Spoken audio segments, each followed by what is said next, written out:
नमस्ते के स्वागत है आपका थाला ऑनलाइन क्लासेस में। आप फिर से जुड़ चुके हैं थाला ऑनलाइन क्लासेस और आज हम आपको पढ़ाने जा रहे हैं हिस्ट्री यानी यूरोप में राष्ट्रवाद का पहला चैप्टर यूरोप में राष्ट्रवाद का पार्ट 2। तो पार्ट 1 में तो हमने आपको ऑब्जेक्टिव सारा क्लियर कर दिया था। पार्ट 2 में देखिए इसमें सब्जेक्टिव बोले थे क्लियर करने। तो सब्जेक्टिव में ये है कि राष्ट्रवाद क्या है। अपने देश के प्रति प्रेम भावना के विचार को ही राष्ट्रवाद कहते हैं। ठीक है, आप लोग समझ गए। तो देखिए यहाँ हमने क्वेश्चन भी लिखा है अपने।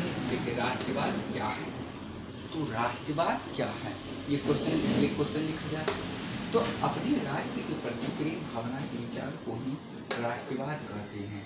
ये चीज़ भी क्लियर हुआ आप लोग का। ठीक, तो देखिए अब इसमें है कि मैगजीनी कौन था। यह एक साहित्यकार जनतांत्रिक समर्थक और योग्य सेनापति था। इन्होंने इटली के एकीकरण में महत्वपूर्ण भूमिका निभाई। मैगजीनी ने यंग यूरोप और यंग इटली नामक एक संस्था की स्थापना की। यानी कि मैगजीनी के देखिए, हाँ आप तो बोलिएगा कि सर मैगजीनी कौन था, तो यहाँ तक भी हो सकता है, लेकिन देखिए इसके बारे में थोड़ा सा कुछ लिख भी सकते हैं तो उससे और अच्छा है, क्योंकि एग्जाम में ये दोनों क्वेश्चन बहुत बार पूछे जाते हैं और इसका थोड़ा सा लंबा करके लिखने से उसको भी अच्छा लगता है। ठीक, तो यहाँ पे आपको दिखा दिया हमने आपको कि राष्ट्रवाद भी दिखा दी। मैगजीनी एक साहित्यकार जनतांत्रिक समर्थक था। ठीक, अब देखिए अगला क्वेश्चन मेरा है क्या, अगला क्वेश्चन हम आपको बता रहे हैं। तो इस टाइप का क्वेश्चन जो है कि आपसे बार बार पूछ सकता है। तो यहाँ देखिए आप लोग को स्पष्ट दिख रहा है, उतार लीजिए। ठीक, उतारना है तो उतार लीजिए।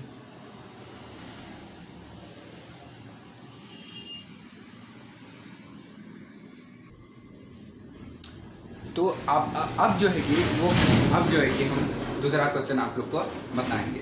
तो देखिए अब तीसरा क्वेश्चन क्या है। तीसरा कि मेटरनिक कौन था। चौथा गैरिबाल्डी के कार्यों की चर्चा करें। तो मेटरनिक कौन था, यही क्वेश्चन पूछा है। तो देखिए मेटरनिक जो ऑस्ट्रिया का चांसलर था। मेटरनिक के शासनकाल को मेटरनिक युग के नाम से जाना जाता था। मेटरनिक ने अपना प्रभाव जमाकर उसे कई राज्यों में विभक्त किया था। ठीक, तो इस देखिए तो आप लोग को दिखता है कि नहीं दिखता है। देखिए दिख रहा है ना आप लोग को, तो आप लोग को अब समझ में भी आ जाएगा। ठीक है, तो यहाँ पे क्या पूछा है, मेटरनिक कौन था। तो मेटरनिक ऑस्ट्रिया का मेटरनिक जो है कि ऑस्ट्रिया नहीं, जो युद्ध लड़ रहा है वो नहीं, ऑस्ट्रिया का चांसलर था। इनके शासनकाल को मेटरनिक युग के नाम से जाना जाता है। ठीक, मेटरनिक ने अपना प्रभाव जमाकर उसे कई राज्यों में विभक्त किया था। ठीक, इस प्रकार हमारा चतुर्थ क्वेश्चन यानी कि 4th नंबर क्वेश्चन हो गया। अब 5वां क्वेश्चन मेरा है कि थर्ड क्वेश्चन मेरा क्लियर हो गया। अब 4th क्वेश्चन देखिए, गैरिबाल्डी के कार्यों की चर्चा करें।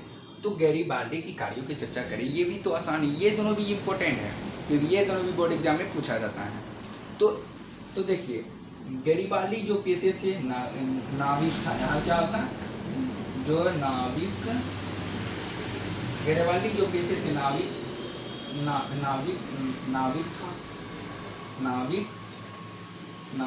था। वे सहस्त्र क्रांतियों के द्वारा दक्षिणी इटली के रियासतों के एकीकरण तथा गणतंत्र की स्थापना करने का प्रयास कर रहा था। इस प्रकार की कोई भी गतिविधियां में गैरिबाल्डी शामिल थी। इस प्रकार की जितनी कोई भी गतिविधियां होती थी उसमें गैरिबाल्डी शामिल होते थे। तो इस प्रकार हमने आपका 1 2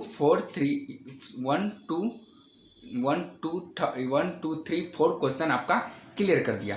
तो अब देखिए आप लोग को इस प्रकार अगर आप लोग को अगर कॉपी में लिखना है तो आप लोग देख के लिख सकते हैं। आप लोग को दिख रहा होगा।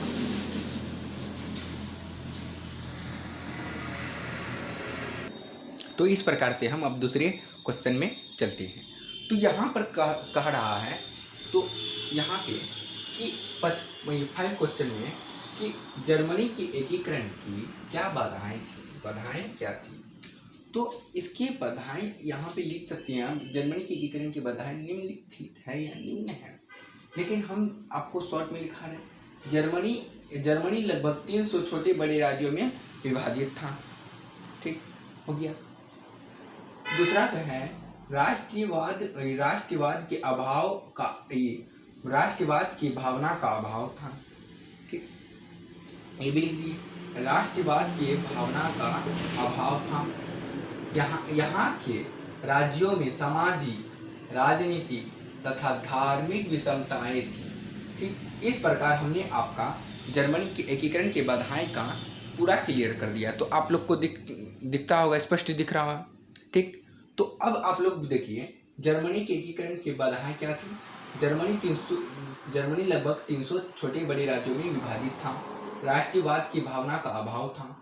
यहाँ के राज्यों में सामाजिक, राजनीतिक तथा धार्मिक विषमताएं मौजूद थी। ठीक, मौजूद थी या थी ऐसे। अब देखिए मेरा 6 क्वेश्चन यानी कि छठा क्वेश्चन में हम आ रहे हैं।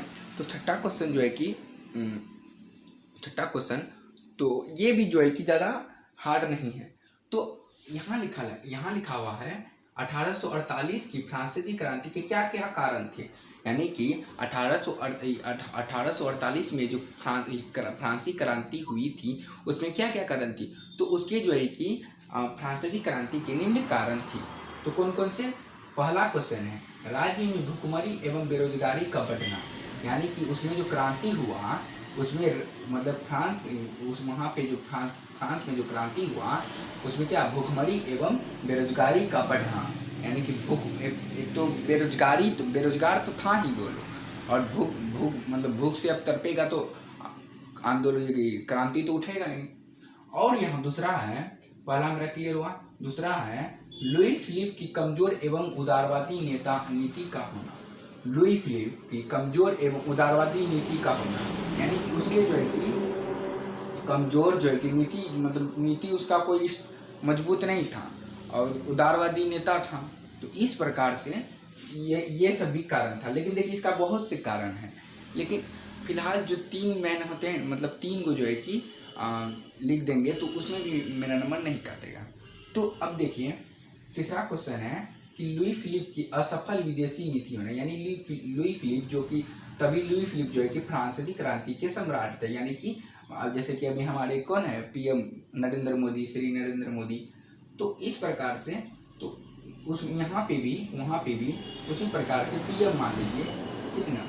तो उस प्रकार से लुई फिलिप थे जिसके कारण उसका असफल विदेशी नीति का होना, यानी कि वो कुछ कर ही नहीं रहे थे। यही कारण जो है कि फ्रांसीसी क्रांति के कारण वो क्रांति हुई।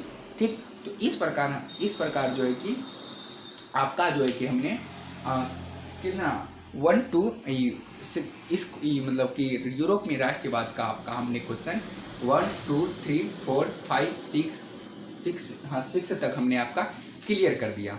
तो पार्ट 2 में तो आपको हमने क्लियर कर दिया। अब पार्ट 3 में मिलते हैं। तब तक के लिए धन्यवाद। अगर आप लोग को उतारना है तो आप लोग उतार सकते हैं। ठीक है, आप लोग को स्पष्ट दिख रहा है। ठीक, तो तब तक के लिए धन्यवाद।